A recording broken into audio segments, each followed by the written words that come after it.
தாவேக தலைவர் விஜய் பிரச்சாரத்திற்கு மட்டும் கடுமையான விதிமுறைகள் விதிக்கப்படுவதாக அக்கட்சியின் நிர்வாக குழு தலைமை ஒருங்கிணைப்பாளரும் முன்னாள் அமைச்சருமான செங்கோட்டையன் குற்றம் சாட்டியுள்ளார். சட்டமன்ற தேர்தலையொட்டி நெல்லை, தென்காசி, தூத்துக்குடி மற்றும் கன்னியாகுமரி மாவட்டங்களில் உள்ள 22 சட்டமன்ற தொகுதி வேட்பாளர்களை ஆதரித்து தாவேக தலைவர் விஜய் புதன்கிழமை பிரச்சாரம் செய்கிறார். இந்த நிலையில் விஜய் பிரச்சாரம் செய்வதற்காக தேர்வு செய்யப்பட்டுள்ள இடங்களுக்கு நேரில் சென்று ஆய்வு செய்த செங்கோட்டையன் பின்னர் செய்தியாளர்களுக்கு பேட்டி அளித்தார். நெல்லையில் விஜய் பரப்புரை செய்ய 51 நிபந்தனைகள் விதிக்கப்பட்டுள்ளன.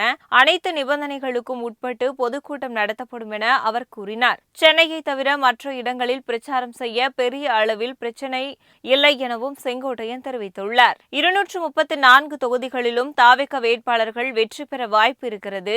மக்கள் மாற்றத்தை விரும்புகிறார்கள். விஜய் நாட்டை ஆள வேண்டும் என்பது மக்களின் ஆசை. அவர்களின் ஆசை கண்டிப்பாக வெற்றி பெறும் என்று செங்கோட்டையன் கூறியுள்ளார்.